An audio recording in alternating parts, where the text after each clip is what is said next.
नमस्कार. Take Marathi Raghu YouTube चॅनलमध्ये आपलं स्वागत आहे. सुधारित प्रधानमंत्री पीक विमा योजना PMFBY खरीप हंगाम 2026 व रब्बी हंगाम 2026-27 करता राज्यात राबवण्याबद्दलचा 3 जुलै 2026 रोजी महाराष्ट्र शासनाचा महत्त्वपूर्ण GR आलेला आहे.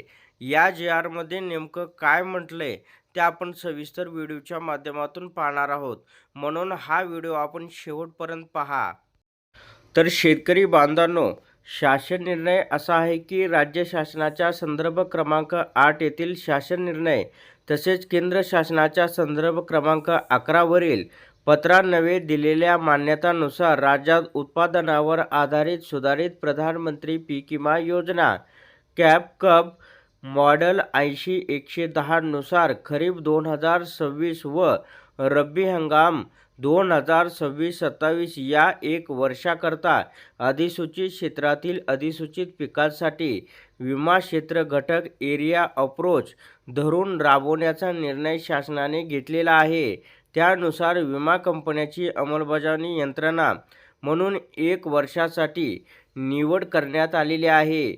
योजनेची वैशिष्ट्य नैसर्गिक आपत्ती, कीड आणि रोगासारख्या प्रतिकूल परिस्थितीमुळे पिकांचे नुकसान झाल्यास शेतकऱ्यांना विमा संरक्षण देणे, पिकांच्या नुकसानीच्या अत्यंत कठीण परिस्थितीतही शेतकऱ्यांचे आर्थिक स्थैर्य अबाधित राखणे, शेतकऱ्यांना नाविन्यपूर्ण व सुधारित मशागतीचे तंत्रज्ञान व सामग्री वापरण्यास प्रोत्साहन देणे, कृषी क्षेत्रासाठीच्या पतपुरवठ्यात सातत्य राखणे, जेणेकरून उत्पादनातील जोखमीपासून शेतकऱ्यांच्या संरक्षणाबरोबरच अन्न सुरक्षा, पिकांचे विविधीकरण आणि कृषी क्षेत्राचा गतिमान विकास व स्पर्धात्मक वाढ हे हेतू साध्य होण्यास मदत होईल. त्याच्यानंतर पुढे योजनेत समाविष्ट पिके व शेतकरी. या योजनेअंतर्गत अन्नधान्य पिके, गळीत धान्य पिके व नगदी पिकांना विमा संरक्षण मिळेल.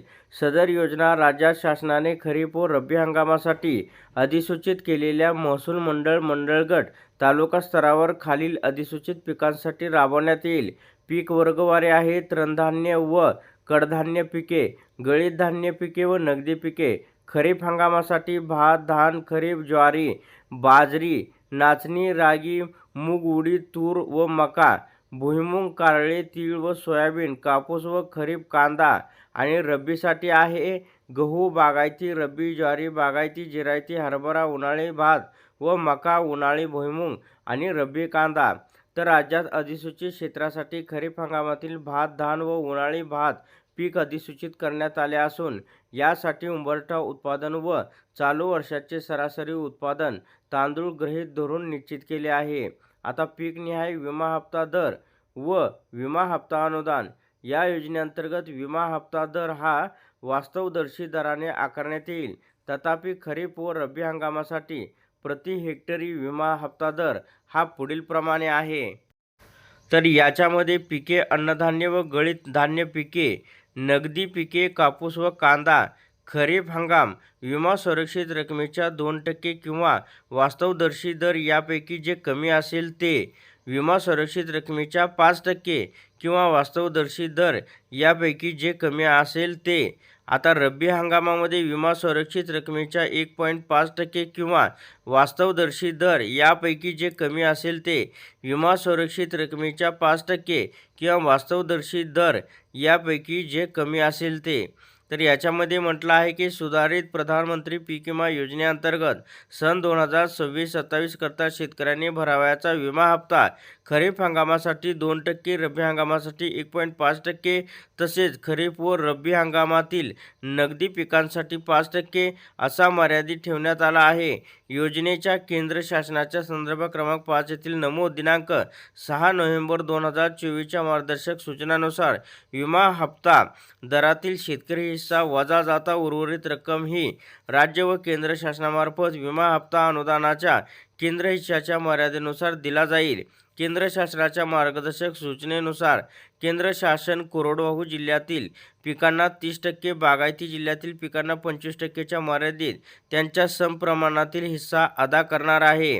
विमा कंपन्यांना देण्यात येणाऱ्या राज्य शासनाच्या विमा हप्ता अनुदानाची रक्कम आयुक्तालय स्तरावरील स्वतंत्र ESCROW बँक खात्यामधून केंद्र शासनाच्या प्रचलित मार्गदर्शक सूचना नवे अदा करण्यात येईल असं या ठिकाणी सांगण्यात आलेलं आहे. तर अशा प्रकारे शेतकऱ्यांसाठी पीक विमा संदर्भातील ही अत्यंत महत्त्वपूर्ण अपडेट होती. अशा प्रकारच्या महत्त्वपूर्ण अपडेट जाणून घेण्यासाठी आताच आपल्या टेक मराठी रघु यूट्यूब चॅनलला जास्तीत जास्त शेअर व सबस्क्राईब करा.